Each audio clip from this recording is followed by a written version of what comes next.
Pariisi mood ja sealsed kaubamajad Lafayette ja Le Printemps on oma valdkonnas maailmas trendiloojad. Esmakordselt kaunistavad Pariisi ikoonkaubamajad oma suurejoonelised korrused Eesti disainiettevõtte Shishi jõuluehetega. Asi sai alguse sellest, et olime väljas Christmas Worldi jõulumessil ja nii mõlemad kaubamajad nägid kuuski, mis meie olime kaunistanud oma standis ja tahtsid sarnaseid kuuski enda kaubamajadesse ja põhimõtteliselt täpselt ühe kuuse nad valisid mõlemad välja, nii et lõpuks me pidime ühele kaubamajale töötama päris spetsiaalselt välja nende enda kollektsiooni.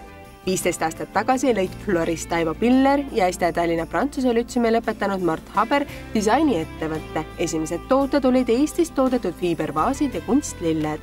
Taivo, mitu ehet on siin kuuse peal ja kas võib seda kuuske nimetada sarnaseks, nagu ta tuleb Lafayette'i kaubamajas? Üldjuhul küll, jah. See materjali valik ja tonaalsus ja see meeleolu, mis seal saab olema nende kuuskedel, on selle kuuse pealt kõige paremini näha kindlasti. Ja siin, ma arvan, selle kuuse peal on et kuskil 600-700 ehet sinna kanti.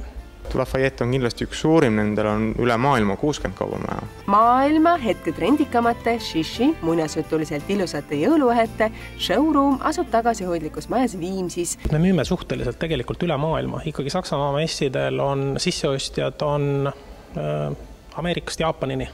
Prantslased on oma nonchalansid sellised, ega nad väga varakult seda asja üles ei pane. Maailm moes ikkagi joondub nagu prantslaste järgi. Taivo ja Mart disainivad oma kollektsioonid koostöös Norra partneritega. Tooted tellitakse erinevatest tehastest üle maailma. Igas tehases viibitakse paar päeva ja hooaja 10 000 erinevast tootest koosnev kollektsioon luuakse kuu ajaga.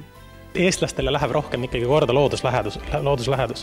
Samamoodi näiteks jaapanlastele läheb väga korda looduslähedased ehted ja üldse kõik, mis on seotud nagu loodusega.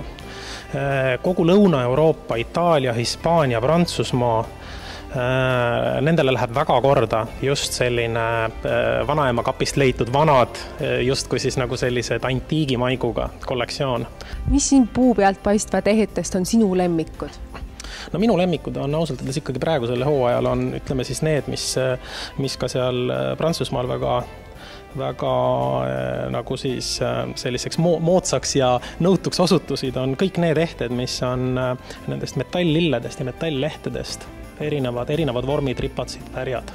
Need pildid on pärit, need on Remo Savisaare loodusfotod. Remo Savisaarega meil on juba nüüd alustame juba 3. aastat, on meil siis selline tore koostöö, et me valime Remo piltidest välja ühe valiku, mida me paneme kuuse ehetele, need on ka väga-väga populaarsed. Eriti populaarsed, need on väga populaarsed näiteks Jaapanis. Shishi kaunistab taas 8. korda Tallinna Reaalkoolis toimuvad TV3 aastalõpugalad Eestimaa uhkus.